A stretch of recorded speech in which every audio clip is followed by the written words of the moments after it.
Hey everyone, welcome to our very first Dev Q&A.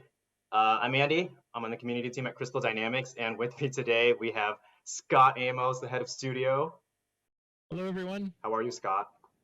I'm living the dream, Mr. Wong. How are you doing? I am also living the dream. Thank you very much. Excellent. It's all about attitude, man. We're all there. We're all living the dream here.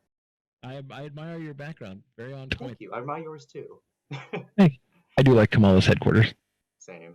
Okay, so earlier this week we asked you guys to send in a bunch of questions, and we got a lot of them. We can't answer every single one of them because there was a lot, but we have chosen a few that are pretty much covering everything, pretty much. Uh, are you ready though, Scott? Okay, I'm ready. I got a drink of water. We're Okay, ready. yeah. Let's do it. First question is from Ace ND93. While developing the game, was Kamal the first choice for the main story, or were there other characters considered?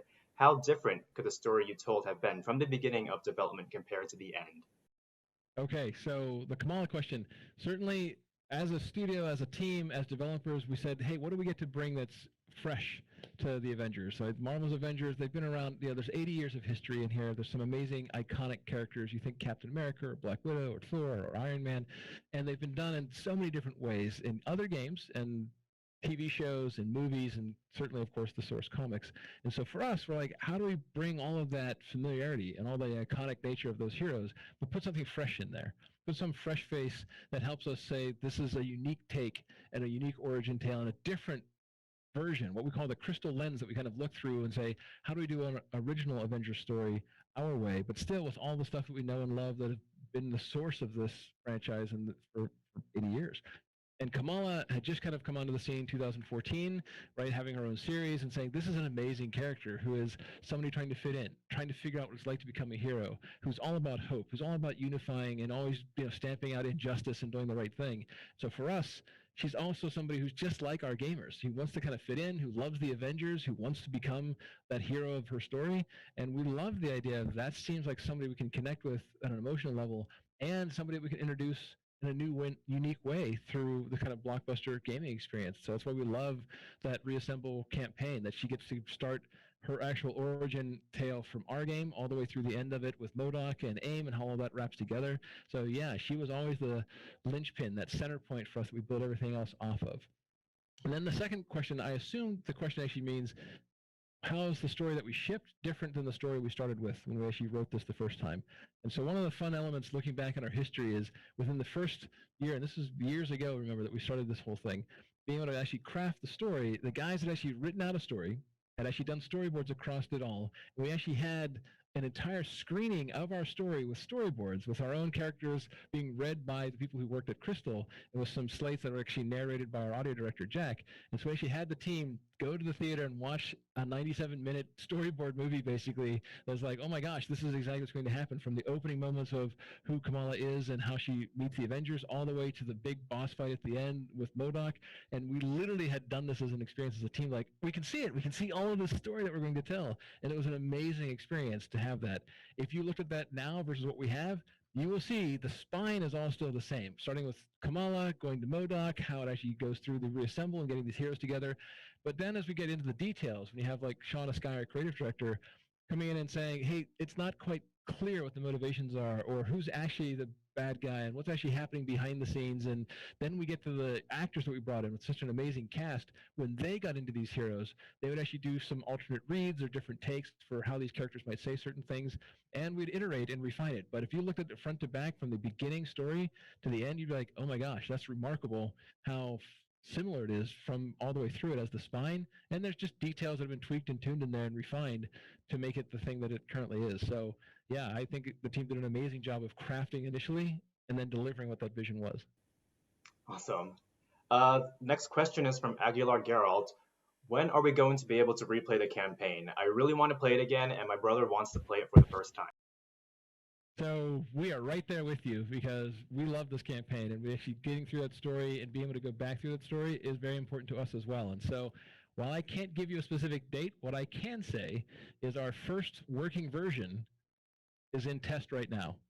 So our QA team right now is actually testing our attempt to say, hey, this is what it would be like to do a replay of the main campaign. So No promises on the date of when it's coming out there, but I will tell you that it has to be done very carefully because we have to put that in a patch, and you have to imagine all the save games and the 6 heroes, and they could be at all different levels of progress and power levels. So for us, it is an important feature that we love and we're committed to, and that is in test right now. That's great news. Next question is from Daft Igor. Any chances of adding seasonal events with special modes, villains, places, and items? Also, random events and secrets inside missions would be a cool addition. So we love it. So any chance for sure, but that's probably not the answer you want. The primary focus for our team right now is to address all the immediate issues that are affecting the player experience. That's our first and foremost dedication of saying that's unacceptable to have stuff out there that's not performing the way it should and the quality and the caliber that we want it to be. So we're dedicated as a team as our first priority right now. But we also are rolling out pieces of new content and new ways to play, like Tachyon Rifts just went live, and they actually are a new mode of play. The idea of how you have to go through them, how you have to collect the time orbs to keep playing through them, and upcoming Cloning Lab will also have a new feeling to it and experience. So we are rolling pieces out there, but we're really anxious to get the current state of the game where it needs to be. That's anything affecting players in any way negatively. That's our first place to go. And then we will get to villains, new places, new gear, and even some special events that we have planned for the future that will be exciting. Awesome. Next question's from Gamer Uncle. Are we going to get more story-driven content for each character? Yes. Okay, that's probably not enough of an answer, right? that's probably too small. So I will put it a couple different ways. So first off, you're actually getting some new story content right now, and I know it's still early days, and it's probably just not quite visible yet. But those Tachyon Rifts that will lead to the Cloning Lab and Substation Zero, and then going to the first operation with Kate, you will start to see these threads emerging that's all actually connected. It's not just arbitrary or just like this stuff is just randomly showing up. Like, no, believe it or not, we actually have a full plan of how those pieces connect to further the entire story for all the heroes post that main campaign. And then on top of that, you'll soon get to experience Kate Bishop's operation, where she does have her own story, and the idea of what that story is of introducing story-driven content for her and how it actually throws some new threads out there for future stories that we'll be telling. And absolutely, these are great iconic characters. You know, having Black Widow and Kamal and Thor and saying these guys have some hero iconic chains right now in the game. We definitely want to expand those further down the road. Great, and that actually leads us right into our next question. From Hit B to Jump.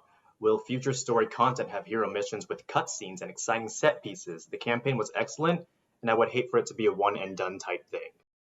Well, we certainly appreciate that. So for us, looking at it, and you'll get to see this soon enough with our Kate Bishop operation, like certainly Kate for us is that first kind of, hey, look, here's a new hero with all kinds of new stuff that has cutscenes, that has new set pieces.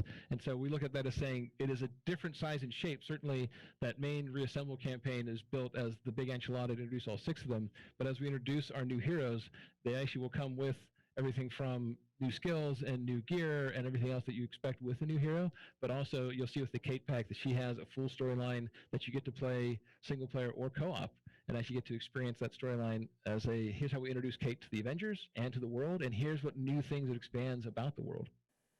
Awesome. Next question is from HK219HK. Will our existing 6 Avengers get any updates for their skill trees? And if so, is there a place where fans can give suggestions for these upgrades? So I will say yes to both of those things. So certainly looking at our heroes, we know we want to expand what they can do and how we can actually let you further refine and customize them down the road.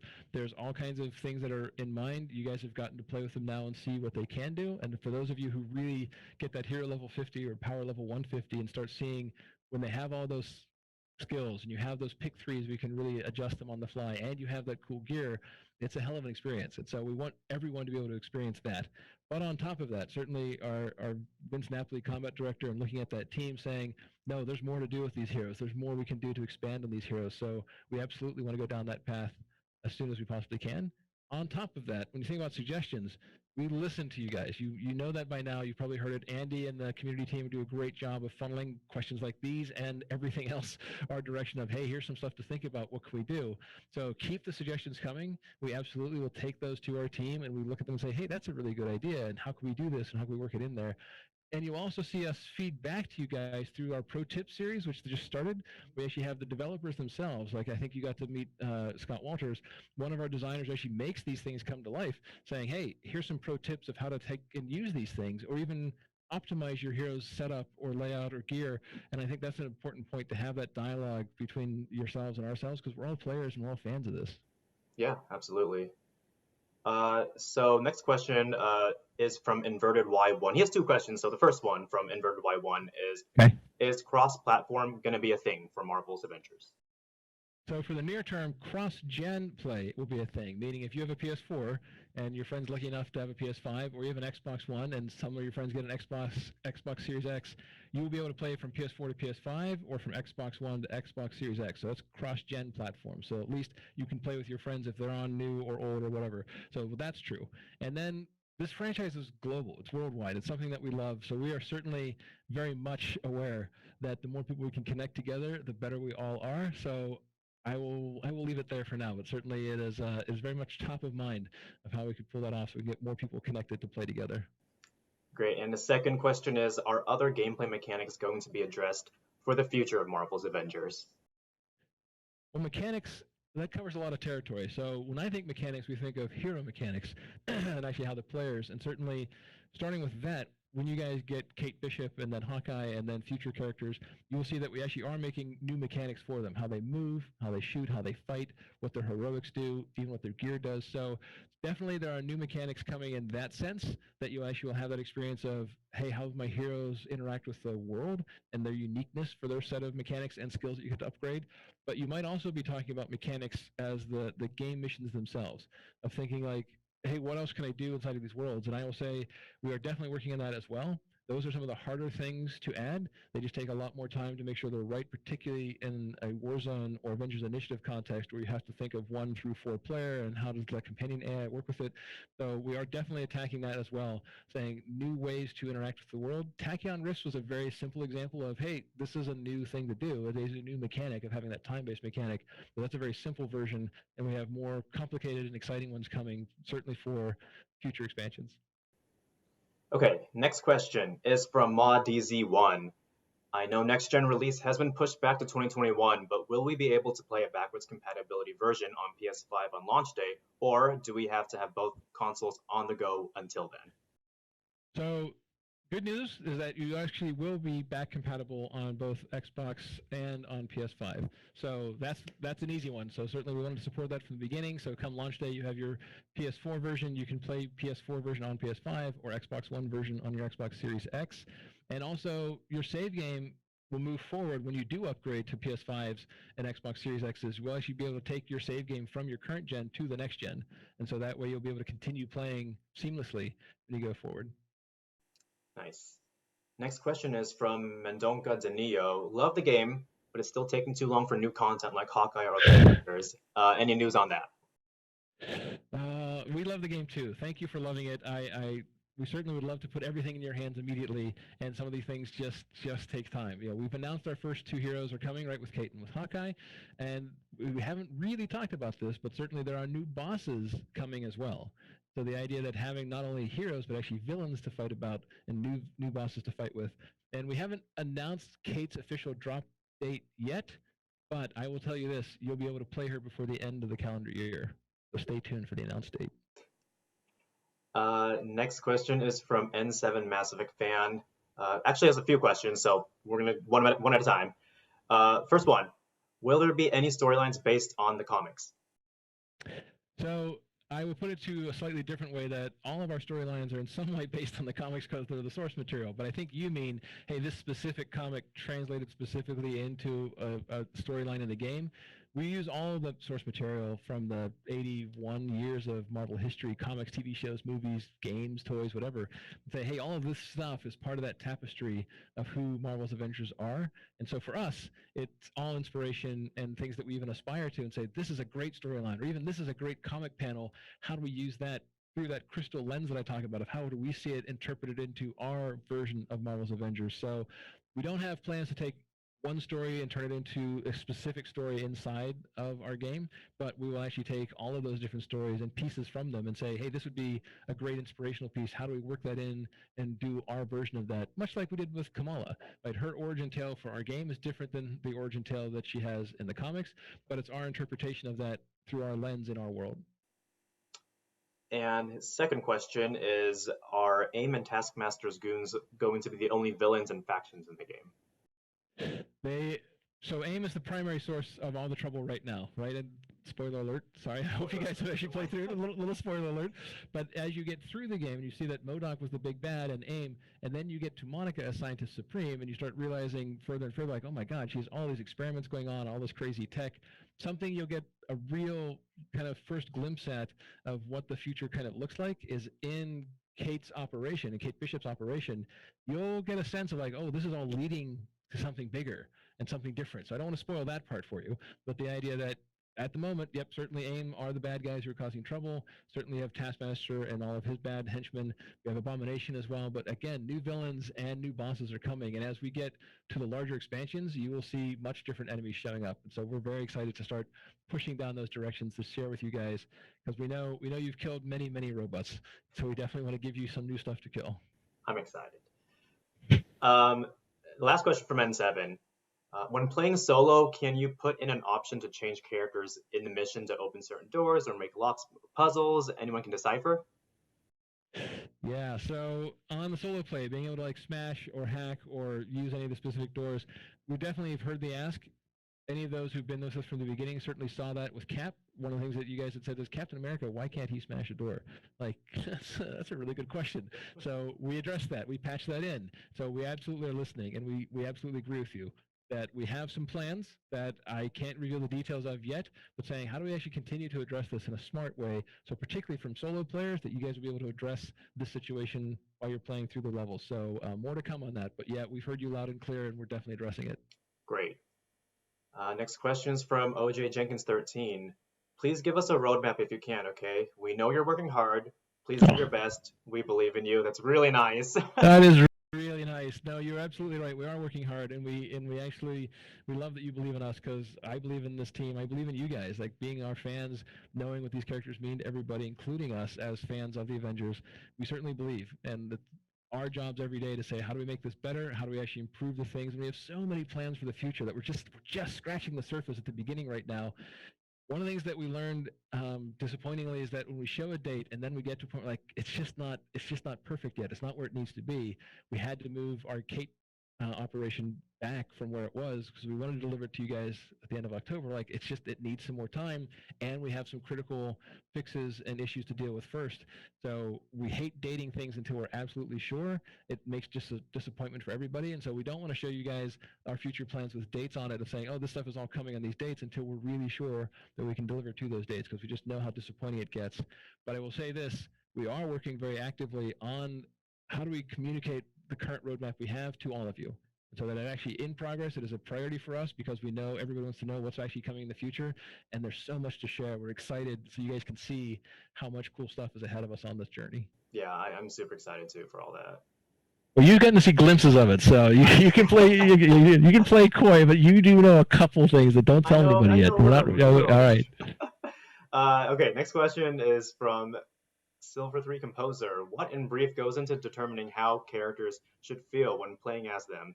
Since there's hundreds and hundreds of comics starring each of these characters, how do you decide this is the definitive Iron Man, Thor, Cap?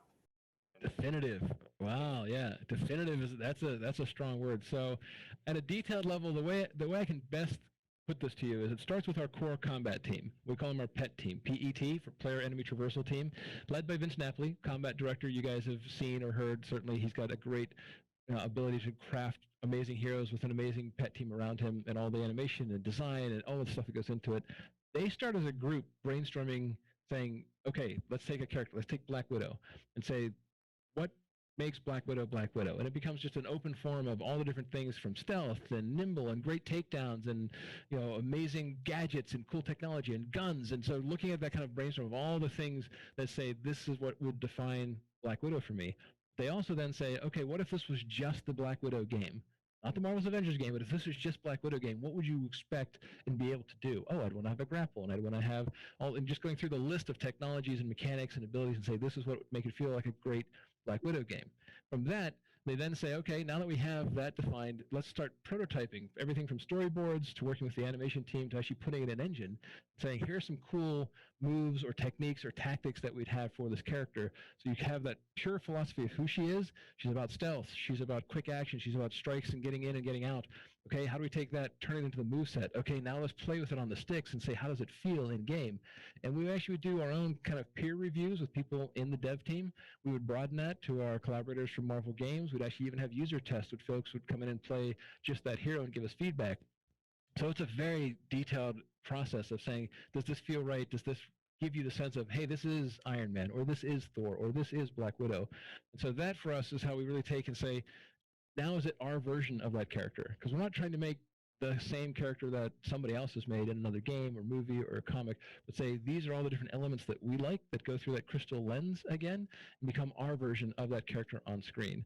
So definitive for our game, yes. Definitive of all time, I wouldn't dare say that. Like, there's just so many different versions, and people have their favorite for what they love about this Iron Man or that Hulk or this Black Widow. And so for us, it's very much a process of saying, how do we bring it into our world so it fits our cast of characters and our particular original Avengers story, and then say, hey, that's a great polished core set that the character on screen, like Kamala, she just makes me laugh when you get to play her. These giant wiggly arms flying around and embiggening and seeing her stamp out the bad guys. Like, for us, there's something fun about being able to say, take that character, pull it off the page, and now customize it and put it in game. It's just a thrill. So that's what I would say is that the pet team at the heart of it, come up with the core of the philosophy, prototype the hell out of it, iterate all the time, and then put it on screen for people to love. Awesome. Next question is from Slash to Rusty. Stability is really harsh on PC. How is this being addressed? Yeah, sorry about that, Slash to Rusty. That's it's disturbing for us as well. And I can sincerely say we have a team of folks who aren't getting a whole lot of sleep right now, that every day and every night we have a dedicated QA team, engineering team, who are saying more information from anybody who's having these problems, help our own guys digging around saying, what is it? Why is this so elusive and difficult for us to find? Whatever it is, from a configuration or from something that we just can't quite pinpoint, it's not one silver bullet answer. It's not like there's one problem, why can't you just fix it? There's literally this kind of death by 1,000 cuts that we're experiencing. And so as we find a few areas that need patching, we patch those. We've rolled out many patches that have fixes and actually have improved in certain areas. And then we run into, oh my gosh, how did we miss this, or what is this, or what's causing that? To the point we've actually engaged with our friends at the first-party groups as well as any of the hardware vendors and said, no, really, we need more help on this because there's just something or some things that we can't quite find and that we just need to trap inside of our debuggers so we can then fix them. So I guarantee you the team is committed and dedicated to every day knowing about it. We have metrics that do back tracing to say, hey, this crash happened and here's his, and that immediately goes to that team. So we have a strike team doing nothing but saying, we need to fix this and fix this fast. So we're working on it. Yep. And last question from Stillman Sean. Will we be seeing some bigger variation in level design in future content and perhaps retroactively in existing war zones? That's a great question. Certainly, we've heard very clearly from the players asking for more levels, for new places to go. In the near term, with Kate Bishop's operation, you'll see some first steps. I would call them baby steps of, hey, adding variation for sure, adding some new combat spaces, adding a new boss arena that you get to play in. So there's tons of things that we're doing there to say, let's take and do that well, part of the story, introducing Kate. But it's only the first steps. And from a team's perspective, we actually have a strike team looking at saying, hey, how far can we push our technology of how we build the war zones, how they're actually assembled, how we can actually rearrange them and give both new spaces, new places to fight, new things to find. So we're definitely pushing that quickly. It does take time. And it's one of those things that it is definitely on our list. We are working on it as quickly as we can because we know people need new places and new things to go fight. We definitely hear you. And I would say the future expansions, those are actually going to come with new biomes, with whole new areas, new geography, new looks, new shapes, new sounds. So we can't wait to get down that path where we can actually get to the much larger biomes like, wow, this is really different. So it is in progress. Absolutely. It is in the works. We know everybody wants it. So as soon as we can get it to you, we absolutely will. Awesome. So that's all the time we have for questions right now. Wow, really? That went fast. Holy smokes. I know. But Scott, is there anything else you want to mention or say or anything? Well, it is, yeah. So looking at the date, don't forget to log in to claim your thank you bundle Oh yeah, for all of our players, right? It's available right now through November 5th, if I remember correctly, Andy. yeah. So it is definitely worth your time because there's all kinds of good stuff in there for you guys. Certainly things to help from boosting your gear to getting some stuff in the marketplace. So by all means, thank you for being on this journey with us. Thank you for coming along the ride. And right now is a great time to get in there and get some really great stuff and some free stuff that'll help you continue that journey. And I'd also secondly say, stay safe out there. Like it's one of those things that as a studio, as a development team, we've never had to do this, launching a game from home, working from home, and continuing to work from home. And just like you guys, I'm sure having to be, inside and playing, awesome, great for us because we want you to play the game. At the same time, it's a different world right now. And so we would say stay safe. We are committed to making this great. We are dedicated to saying whatever it takes as developers and as fans to both fix anything that's currently wrong, as well as adding and growing this experience and adding on to these stories. We just can't wait for you guys to see what's yet to come. Thank you, Scott. My pleasure. Thank you guys. Thank you. Keep the questions coming. Yeah. Thank you, Andy, and the community team for always being that great facilitator and filter for us because there's so much that we can learn from this because we're fans and we make this for you guys as the fans. So keep the feedback coming. Yeah, and we'll have more of these in the future, so keep an eye on them. Yeah, thank you, everyone. All right. Thanks, guys.